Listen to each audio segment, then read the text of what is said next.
line inside City Hall, like in the back room of the old the downstairs library. So the new fire sprinkler system could be installed or tied in. It was actually installed in. They tied it in last. Also, there's I think 6 to 8 like drains that we have to do some weekly maintenance on. They were telling me, so we'll just have to put it into our routine.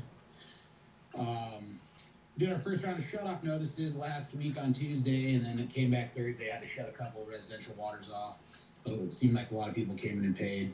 We did 4 more today, and we had the hand dig out some meters, just like in Fifth Street Alley, stuff like that, where there's still some snow piles on, just in case they don't pay and we have to go in and shut them off. Last week, I met with Chuck Reed, who's the Upper County Public Works superintendent, and we took a look at the 3 streets we're going to be chip sealing this summer, so he could give us an estimate with our TIB money that we were awarded. The 3 streets will be the 500 block of North 3rd Street between Nevada and Utah. That's where a couple years back they did that storm drain project. Then basically East Utah Avenue from North First all the way up the hill to C Street. And then we actually had enough money going with chip seal that we can do North A Street from Utah Avenue to Idaho Avenue. So that'll be nice because that's one street. I thought we were only going to probably get 2 with the amount of money, but chip seal you can stretch it out a little bit farther. And with the rain, the storm drains, we've been chasing those kind of around town when it was raining, making sure stuff's cleaned off, stuff's draining, best we could, get to drains. And there's some random spots, obviously, we live on a hillside that water's coming out of the ground, but we did find a couple more broken storm drains, old clay tile lines that they'll need to be repaired this spring once it dries out. Not last week, the week before, the entire crew went to an A11 locate class, like a dig safety class in the fairgrounds that was put on by the city of Ellensburg, which was pretty informative. Like, just basically taught us everything about all the rules, calling in locates, not calling in locates. So it was really good for the guys. I had a lot of experience with it, but there was even some stuff like never going to class like that I didn't know. So it was good. It was a good day. The guys enjoyed it. Other than that, pretty much routine maintenance, working on the list. Thanks, Bubba. Yeah, that's great. Good update, yeah. Especially with training. Thanks, Bubba. Yep, and I do have them signed up for some more training too coming up, just like Excel class, just because we use it at the water treatment plant. I got Jim and Kyle both going on separate days. We're gonna kind of look into some other stuff, just to keep up on that kind of stuff. And plus, Flaggers class is coming up too. So. Cool. That's great. Awesome. Right on, guys. Good job, Bubba. Thanks, Bubba. Hey, You thanks, have guys. anything you wanted to add? Or We covered it there. Brenda, or any other department here? Brenda, go ahead. I don't know if Lynn wants to speak, but I know I do. Okay. Lynn, did you have something you wanted to say on behalf of the library group, friends?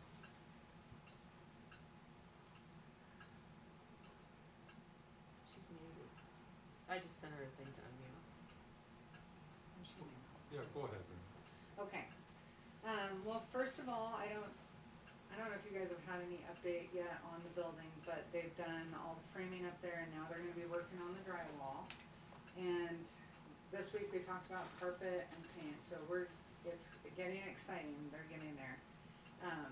And the shape of the library is gonna be it's gonna be longer and more rectangular, so I think that, where I loved it down here where it was kind of a living room space, but I think that for noise and quiet, I think this is gonna be a much better space to kind of separate those things. And then we are doing a design the next library card contest, and so I put instructions on our Facebook page and our website. And basically, I'm getting low on cards, and that was something that I wanted to do 4 years ago. I knew that when we ran out, I wanted to have community members submit art, and then we would choose our next library card. We got a bunch of grants from the state of Washington for STEAM programming, and I've had almost 200 kids enroll, and we've already supplied probably a third of those to local kids, but we're still getting stuff in, so I'm still getting stuff together and working on parents coming to pick up their stuff that we have here. So that's been very successful. That's the biggest amount of kids I think that we've ever had enrolled in any program that I've been here for. And then we're gonna be doing story time in the park later this spring. I have a musician who is interested in joining us. And then I've got a gardener friend who is going to be doing some stuff, and she's, we always try to do like a snack and, like an art project, and she's gonna be bringing plants and stuff we're gonna try to roll it out for Mother's Day. So we can do like little gardening stuff.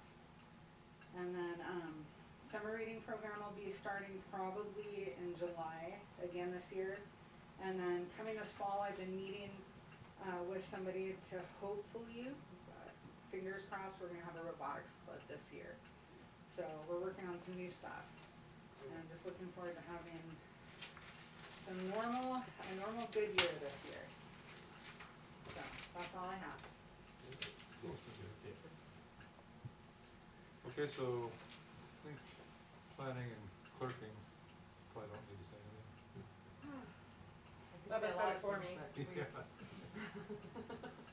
Well, why don't we let Mead and Hunt then talk? We have a presentation on CIP one progress there.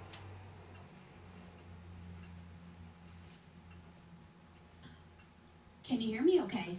Yes, fantastic. Excellent. Well, good afternoon, almost good evening. My name is Carrie Nichols and I'm with Mead and Hunt. I'm joined with my colleague Giselle Toddy. Thank you so much for having us to present the status update on the Roslyn Stormwater Treatment Project. As you may recall, you received a grant from the Washington State Department of Ecology for stormwater quality improvements in the city. The work included two main tasks, one being a citywide study to evaluate the best locations throughout the city to do stormwater retrofits. And then the second part was to advance detailed design of stormwater retrofits within the CIP1 basin.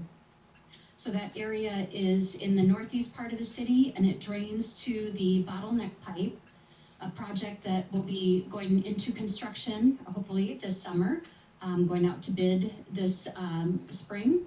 And that project is a pipe overflow project to alleviate the bottleneck of the drainage that happens through the city. And that's a separate project, but somewhat associated with it, we're looking to put stormwater treatment improvements throughout that basin that drains to it. I see Giselle Toddy's joined the video as well. So Giselle is the lead designer on these projects, so she can answer any technical questions you may have too. I'll go through the documents that Michelle kindly uploaded to the agenda. We've got the actual stormwater plan addendum. It's your stormwater comprehensive plan addendum. It's stormwater for the stormwater treatment retrofits. It was the citywide study. And the idea there is that the council can review that and possibly, if it looks good, accept it, adopt it as an amendment to your formal stormwater comprehensive plan. And this will guide development of stormwater quality improvements throughout the city for years to come. We did, if you may recall, last fall come to the city and did an open house, gathered some input from the community regarding the plan. And then we advanced looking at the site for the CIP1 treatment area. So you'll see the Stormwater Comprehensive Plan Addendum document attached. The other document that's attached is the advancement of that CIP1 Stormwater Retrofit Treatment Area. And what we're looking at doing primarily are biofiltration swales. So it'll intercept runoff from the street right away into these shallow depressions that'll be vegetated. The intent is that stormwater runoff from the streets and adjacent properties will get filtered through those swales before entering the stormwater system, which directly discharges to Crystal Creek. So the whole idea of the project is to help improve water quality within Crystal Creek and the city. These swales have been sited based on proximity to ideal characteristics within the basin. So we've tried to limit them away from the historic facilities. We've also located them away from properties that may have steep slopes. So we're not infiltrating adjacent to those steep slopes. We've located them near areas where there are inlets and stormwater pipes. So we can make those connections most cost effectively. We've taken into consideration the climate in the area, the snow pack that you get, the conditions that you'll be looking at for those facilities. So they'll be designed, tailored to the conditions within the city of Roslyn. So those are the two plan documents that have been uploaded. The other documents that are uploaded are the next grant that the city has been awarded from also the Washington State Department of Ecology to take that CIP1 stormwater treatment area to final design and construction. So I've included the draft grant agreement as well as the proposal for us to provide the additional services to take that to final design and construction support. I'll pause there to see if there are any questions or if there's more detail you'd like us to go into with regard to those two plan documents that got uploaded. Could you point us to a map that shows where the facilities would be located for CIP one? Sure can. So if you open up the file that's, let's see, so it was in the SharePoint link. And it is the file that has the name design report, CIP1 treatment, 30%. And then that document has a map on page, scrolling.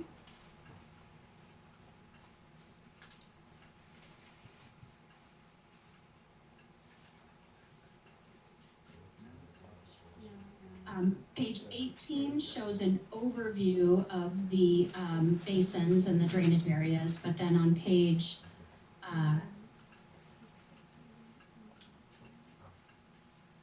sorry, it's being slow to generate. Page 22 shows then a more zoom in of the project study area, but then the concepts of where the facilities will be located are shown in Exhibit 3. And those are on pages 26 and 30. So we've got the CIP project area, it's the CIP1 basins, divided into the north CIP1 concept design map on page 26. We can look at that first if you'd like. I'm trying Do to you bring want it to let up me know on when the, you've got I'm trying to bring it to up on get the there? screen too, Carrie, so give me just a second, it's loading, it's taking forever, it's huge. Okay. Yeah, but every time I pinch it to I'll try to get it up on here if this ever loads. I think we're all trying to access. Yeah, well, it's a huge file, and that's why I couldn't attach it, and it's a link. Yeah, it's a huge, huge file. I had a And we're all using the internet at once, so that's Right. not Yeah. That's right. Probably the same link. partial map of the files on location. Maybe we need some stronger Wi-Fi. Do you have it up, Carrie? Yeah, I wonder if I can share Yeah, you screen. could share it. Why don't you try to share it? That might be faster. They're all in a comp grant. 25 and 30. You're on 26 right now, you said? Correct, yeah. 26. Are you able to, let me see. Yep. Oh. Okay. Partial map, Yeah, yeah. she got it. Well, you guys are bogging down all my internet. Okay, you can see the my screen? Yes. Okay, so let's see if I can close that out. Okay, so this is the northern part of the CIP1 treatment area, and so here we are at First Street, runs diagonally up to the left-hand corner, and then Utah crosses it at the top end of the page here. So we're locating the facilities primarily along First Street. They're the teal or blue triangles, or excuse me, I can't, rectangles. What day is it? Rectangles with the different red labels. So we're showing them primarily at intersections and along the main corridor. We're also showing them along the west side of A Street, and then one located along Idaho Avenue. So will all these be required as part of the project before being concurrent with the bottleneck? In other words, is it a separate, completely separate project, or is it a prerequisite or a requirement to do the bottleneck? The recommendation came from the reviewing agencies as we were preparing the CIP1 bottleneck project. That they recommended including treatment within the project. And we looked at providing that treatment within the drainage basins that flow to that bottleneck.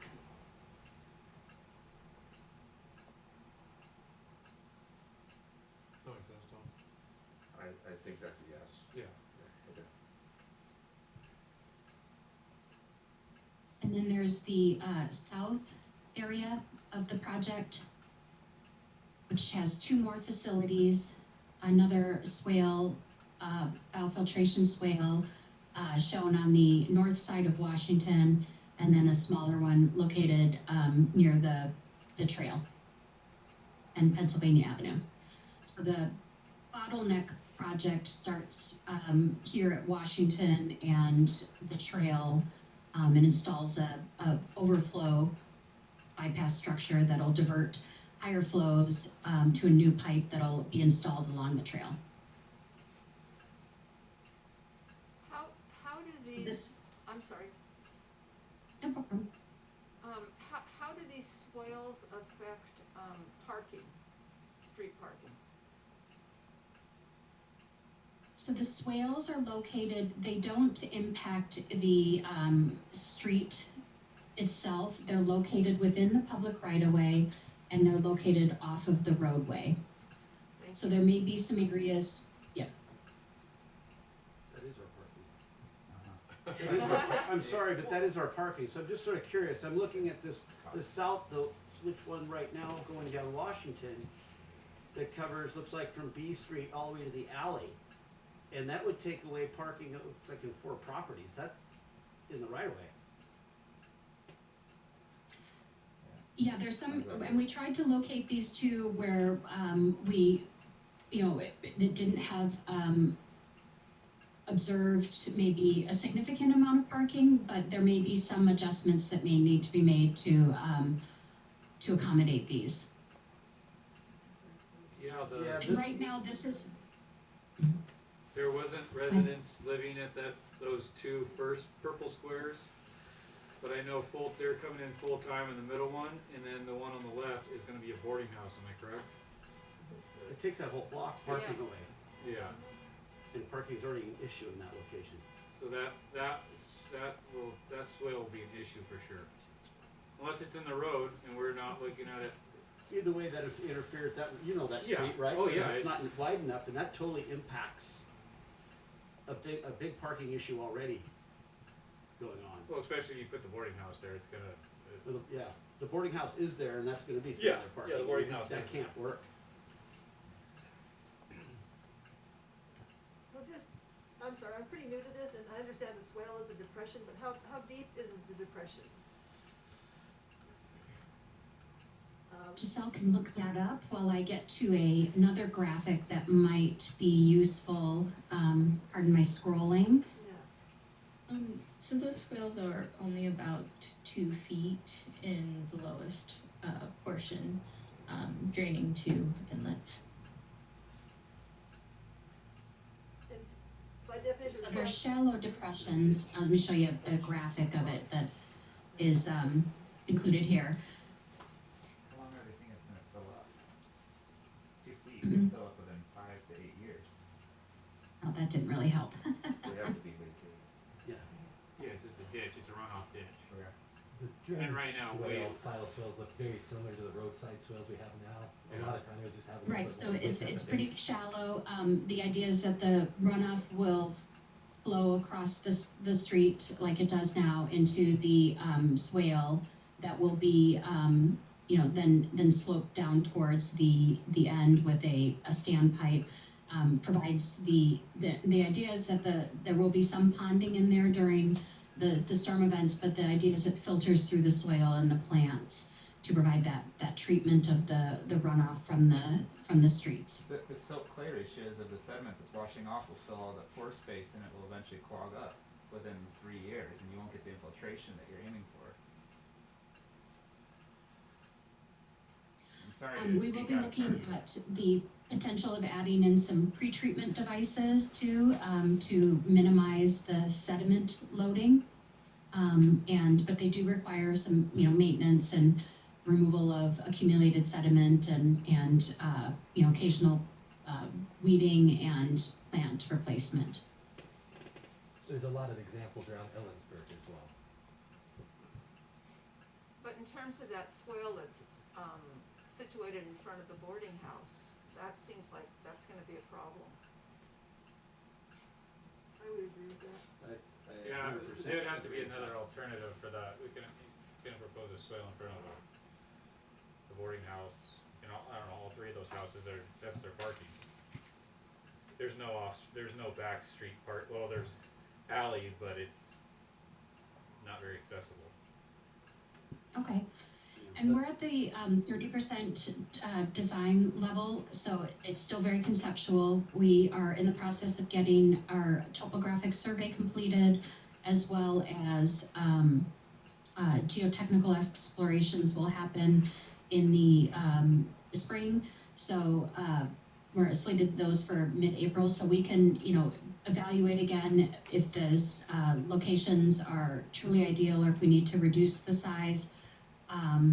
What we can do to still provide some water quality benefit within this basin. We certainly will take the comments into consideration as we move forward with design.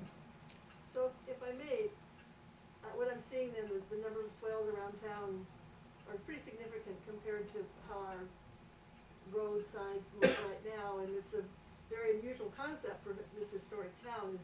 Is there the option to provide something that's covered? Some kind of a culvert, so that the appearance of the sides of the roads is not so directly impacted by the number of low impressions. There are certainly other best management practices, they call them, or BMPs, that